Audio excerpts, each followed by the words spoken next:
അസ്സലാമലൈക്കും. നമ്മൾ വളരെ എളുപ്പത്തിൽ കപ്പ് കേക്കിൻ്റെ റെസിപ്പിയാണ് കേട്ടോ തയ്യാറാക്കാൻ പോകുന്നത്. ഇതിനായിട്ട് ഞാനിവിടെ ഇതേപോലത്തെ കപ്പ് കേക്കിൻ്റെ മോൾഡ് എടുത്തിട്ടുണ്ട്. പിന്നെ ഒരു മുട്ട എടുത്തിട്ടുണ്ട്. പിന്നെ അര കപ്പ് മൈദ എടുത്തിട്ടുണ്ട്. 1/4 കപ്പ് പഞ്ചസാര, അലങ്കാരത്തിന് ആവശ്യത്തിന് കുറച്ച് ടൂട്ടി ഫ്രൂട്ടി എടുത്തിട്ടുണ്ട്. പിന്നെ അര ടീസ്പൂണാണ് കേട്ടോ, ടേബിൾ സ്പൂൺ അല്ല, അര ടീസ്പൂണ് ബേക്കിംഗ് പൗഡർ. പിന്നെ ഒരു 3 ടീസ്പൂണ് പാലെടുത്തിട്ടുണ്ട്. പിന്നെ ഒരു 1/4 കപ്പ് സൺഫ്ലവർ ഓയിലും കൂടി എടുക്കുന്നുണ്ട്. ആദ്യം നമുക്ക് ഇതേപോലെ മിക്സിൻ്റെ ഒരു ജാർ എടുത്തിട്ട് ഇതിലേക്ക് ഈ മുട്ട പൊട്ടിച്ചെടുക്കാം. ഇതിലേക്ക് മുട്ട ഒഴിച്ചെടുക്കാം. 1/4 കപ്പ് പഞ്ചസാര,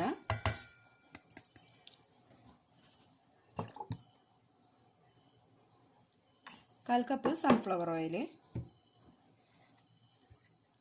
ഇത് നന്നായിട്ടൊന്ന് ബ്ലെൻഡ് ചെയ്തെടുക്കാം. ഇത് ഞാനൊരു ബൗളിലേക്ക് ഒഴിച്ചു കൊടുത്തിട്ടുണ്ട്. ഇനി ഇതിലേക്ക് നമുക്ക് പിന്നെ എന്താണ് മൈദയും ബേക്കിംഗ് പൗഡറും കൂടെ തരിച്ചിട്ട് ഇട്ട് കൊടുക്കാം.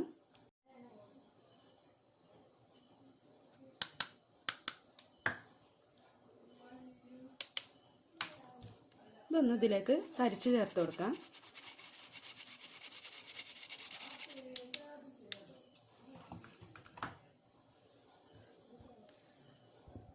നമുക്കിതൊന്ന് മിക്സ് ചെയ്തെടുക്കാം.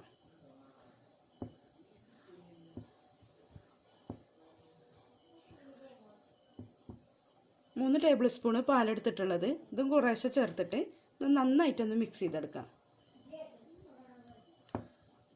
പിന്നെ നിങ്ങൾ ആദ്യമായിട്ടാണ് എൻ്റെ ചാനൽ കാണുന്നതെന്ന് വെച്ചാൽ ഒന്ന് സബ്സ്ക്രൈബ് ചെയ്ത് സപ്പോർട്ട് ചെയ്യണം. ഇനി നമുക്കിതിലേക്ക് ഒരു അര ടേബിൾ സ്പൂണ് വാനില എസൻസ് ചേർത്ത് കൊടുക്കാം. ഇത് ചേർത്തിട്ട് നന്നായിട്ടൊന്ന് മിക്സ് ചെയ്തെടുക്കാം. വളരെ എളുപ്പത്തിൽ ബേക്കറിയിൽ തയ്യാറാക്കുന്ന പോലെ തന്നെ ഇതേപോലത്തെ കപ്പ് കേക്ക് നമുക്ക് വീട്ടിലും തയ്യാറാക്കിയെടുക്കാം. ഇനി നമുക്ക് കപ്പ് കേക്കിൻ്റെ മോൾഡിലേക്ക് ഒരു പകുതി ഒഴിച്ചു കൊടുക്കാം.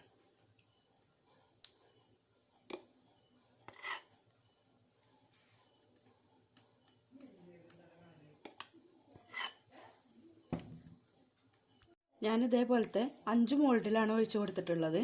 കാരണം അരക്കപ്പ് പിന്നെ മൈദയും ഒരു മുട്ടയും വെച്ചിട്ടാണല്ലോ നമ്മൾ ചെയ്യണത്. ഇനി ഇതിൻ്റെ മുകളിൽ അലങ്കാരത്തിന് വേണ്ടിയിട്ട് കുറച്ച് ടൂട്ടി ഫ്രൂട്ടി ചേർത്ത് കൊടുക്കുന്നുണ്ട് കേട്ടോ. നിങ്ങളെ കയ്യിൽ എന്താണുള്ളത് എന്ന് വെച്ചാൽ അത് ചേർത്ത് കൊടുത്താൽ മതി. ഉണ്ടെങ്കിൽ ചേർത്ത് കൊടുത്താൽ മതി, ഇല്ലെങ്കിൽ ഒഴിവാക്കാം. ഞാൻ ഇതുണ്ടാക്കുന്ന സമയത്ത് ഞാനൊരു പഴയ കുക്കർ അടുപ്പത്ത് വെച്ചിട്ടുണ്ടായിരുന്നു.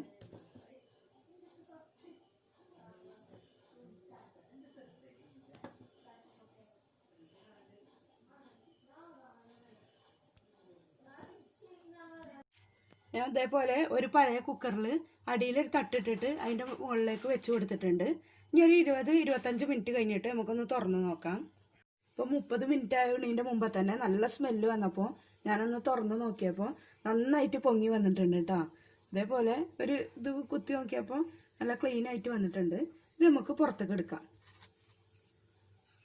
അപ്പോൾ നമ്മളെ കപ്പ് കേക്ക് നല്ല സൂപ്പറായിട്ട് പൊങ്ങി വന്നിട്ടുണ്ട് കേട്ടോ. ഇത് നമുക്ക് ഇതിൽ നിന്ന് എടുത്ത് മാറ്റാം. അപ്പം ഞാനെല്ലതും പിന്നെ കപ്പിൽ നിന്ന് ഇളക്കി മാറ്റിയിട്ടുണ്ട്. നല്ല സോഫ്റ്റ് ആയിട്ട് വന്നിട്ടുണ്ട് കേട്ടോ. ഇതാ ഇതേപോലെ. അപ്പോൾ നിങ്ങളെല്ലാവരും ഇതേപോലെ ഒന്ന് ചെയ്ത് നോക്കണം. ഇഷ്ടമായാലും ലൈക്ക് ചെയ്യാനും ഷെയർ ചെയ്യാനും സബ്സ്ക്രൈബ് ചെയ്യാനും മറക്കരുത്. അസ്സലാമു അലൈക്കും.